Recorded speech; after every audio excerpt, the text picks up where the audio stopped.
అన్నమయ్య జిల్లా రాయచోటి ఉగ్రస్థావరాలపై పోలీసులు దర్యాప్తు ముమ్మరం చేశారు. ఉగ్రవాదులు అబూ బకర్ సిద్దికీ భార్య సైరాబాను, మహమ్మద్ మన్సూర్ అలీ భార్య షమీంకు రాయచోటి కోర్టు 14 రోజులు రిమాండ్ విధించింది. దీంతో వీరిని పోలీసులు కడప సెంట్రల్ జైలుకు తరలిస్తున్నారు.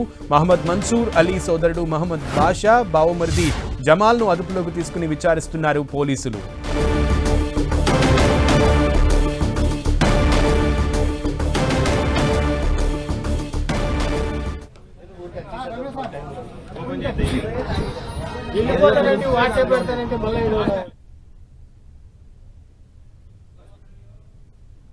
ఇరవై 5 సంవత్సరాల క్రితం 1998-99లో ఈ కోయంబత్తూరు బాంబు బ్లాస్ట్ నిందితులైన వాళ్ళు 20 సంవత్సరాలుగా మన రాయచోటి కేంద్రంలో మారు పేరులతో చిరు వ్యాపారాలు చేసుకుంటూ ఇక్కడ మహిళలను వివాహం చేసుకుని సాధారణ జీవితం సాగిస్తూ ఉన్నారు.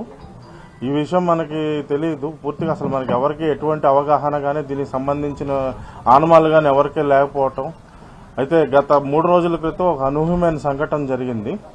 తమిళనాడు పోలీసులు వాళ్ళు NBW ఎగ్జిక్యూట్ చేయడానికి వాళ్ళు ఒక టీం వచ్చి మన సహకారం మనం అడిగినారు. మనం సహకరించి వాళ్ళు ఎవరైతే ఉన్నారో వాళ్ళు చెప్పిన ఆనమాళ్ల ప్రకారం వాళ్ళని పట్టుకుని వాళ్ళకి అప్పచెప్పడం జరిగింది. ఎవరైతే ఇద్దరు అనుమానితులు ఉన్నారో వాళ్ళ ఇళ్లకు వెళ్ళి మనం సెర్చ్ కండక్ట్ చేయడం జరిగింది. ఆ ఇంట్లో వాళ్ళు ఇక్కడ ఈ స్థానికులను ఎవరినైతే వివాహం చేసుకున్న ఇద్దరు మహిళలు కూడా ముందు మనకి సెర్చ్కి వెళ్ళినప్పుడు పోలీసుల్ని అడ్డుకోవడం జరిగింది.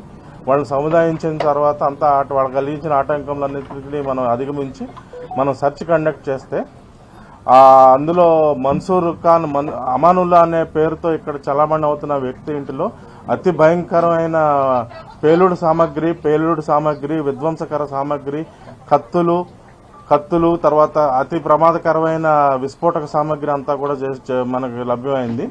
తర్వాత ఇంకో వ్యక్తి మన్సూర్ ఇంట్లో కూడా కొంత సామాగ్రి మనకు లభ్యమైంది. తర్వాత ఏమిటనే దాని మీద వీళ్ళ గురించి విచారిస్తే ఈ Coimbatore bomb blast case, Egmore bomb blast case, బెంగళూరులో 2013లో మల్లేశ్వరం బాంబ్ బ్లాస్ట్ కేసులో ఇది అబూ బకర్ సిద్దికీ అలియాస్ అమాలునా అనే వ్యక్తి ప్రథమ నిందితుడు. వీళ్ళంతా కూడా అల్-ఉమా ఉగ్రవాద సంస్థకు చెందినవారు. వీళ్ళు ఏంటంటే హదీస్ అనే శాఖ, ఇస్లాం మతంలోని హదీస్ శాఖ అనే దాని యొక్క అన్నమయ్య జిల్లా రాయచోటి ఉగ్రస్థావరాలపై పోలీసులు దర్యాప్తు అయితే ముమ్మరం చేశారు. మరో ప్రక్క ఎవరైతే టెర్రరిస్టులుగా భావిస్తున్నారో వారి భార్యలకి రిమాండ్ విధించింది కోర్టు. పూర్తి సమాచారం సురేంద్రని అడిగి తెలుసుకుందాం. మా ప్రతినిధి సురేంద్ర. సునీల్, గత 2 రోజుల కిందట తమిళనాడు నుంచి వచ్చినటువంటి పోలీసులతో పాటు ఇక్కడ లోకల్ పోలీసుల సహకారంతో 2 ఉగ్రవాదులను అరెస్టు చేశారు. మహమ్మద్ సిద్దిక్ అలాగే మహమ్మద్ అలీ, వీళ్ళిద్దరితో పాటు వాళ్ళ భార్య షమీము అలాగే సైరాబానును ఇవాళ అరెస్టు చేసి 14 రోజుల రిమాండ్ కూడా విధించారు. దాదాపుగా 30 ఏళ్ల పాటుగా రాయచోటిలో స్థావరం ఏర్పాటు చేసుకుని ఇక్కడే ఉగ్రవాద కలాపాలకు తెరలేపినటువంటి 2 ఉగ్రవాదులను అరెస్ట్ చేశారు. వాళ్ళ దగ్గర ఉన్నటువంటి మందు సామాగ్రిని కూడా కాసేపటి క్రితమే డీఐజీ కోయా ప్రవీణ్ ఇక్కడ మీడియా ముందు కూడా వెల్లడించారు. దాదాపుగా 1995 నుంచి ఇక్కడే స్థావరం ఏర్పాటు చేసుకున్నటువంటి 2 ఉగ్రవాదులు కూడా ఇక్కడ రాయచోటిలో స్థిరపడిన తర్వాత 2013 బెంగళూరులో పేలుళ్లలో కూడా కీలక పాత్ర వహించారు. ఇక్కడ సాధారణంగా దొరికే వస్తువులతో అసాధారణ పేలుళ్లకు ఉపయోగించేటువంటి మందుగుండు సామాగ్రిని తయారు చేసే ప్రక్రియ అంతా కూడా రాయచోటి కేంద్రంగా జరుగుతున్నట్లుగా ప్రాథమిక విచారణలో తేలింది. వాళ్ళిద్దరితో పాటు వాళ్ళ వైఫ్లను కూడా అరెస్ట్ చేసి రిమాండ్కు తీసుకున్నారు. ఎందుకంటే వాళ్ళకు కూడా ఇందులో ఏమైనా పాత్ర ఉందా, ఎందుకంటే దాదాపు 30 ఏళ్ల నుంచి రాయచోటిలో కొనసాగుతున్నటువంటి 2 వ్యక్తులకు ఎలాంటి ఆనవాళ్లు ఉన్నాయి, వాళ్ళు ఇక్కడికి రావడానికి ఎవరెవరు సహకరించారో, ఈ మందుగుండు సామాగ్రిని తయారు చేయడానికి అవసరమైనటువంటి పరికరాలు ఎక్కడి నుంచి సేకరించారో, అలాగే వీళ్ళు ఉన్నటువంటి మానవ సంబంధాల మీద కూడా ఆరా తీస్తూ ఉన్నారు.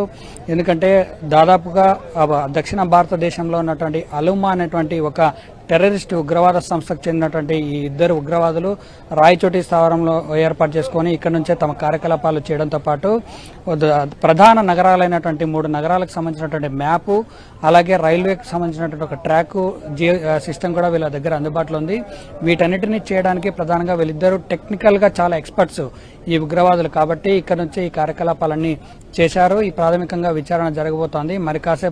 మరికొన్ని రోజుల్లో విడివిడిగా అంటే ఎవరైనా వెళుతూ ఉన్నటువంటి సంబంధాల గురించి ఆరా తీయడంతో పాటు విచారణ కొనసాగుతుందని చెప్పి డీఐజీ కోయా ప్రవీణ్ చెప్పుకొచ్చారు. అలాగే ఎస్పీ కూడా ప్రాథమిక విచారణలో తమ దగ్గర పూర్తి స్థాయి సమాచారం లేదు, విచారణ కొనసాగిస్తున్నాము, దయచేసి మీడియా కూడా ఇది దేశానికి సంబంధించినటువంటి ఇష్యూ కాబట్టి చాలా జాగ్రత్తగా మాతో సమాచారం తీసుకున్న తర్వాతనే వాళ్ళ ఫోటోలు కానీ వాటన్నిటిని కూడా రివీల్ చేయాలని చెప్పి ఒకవైపు రిక్వెస్ట్ కూడా చేస్తున్నారు.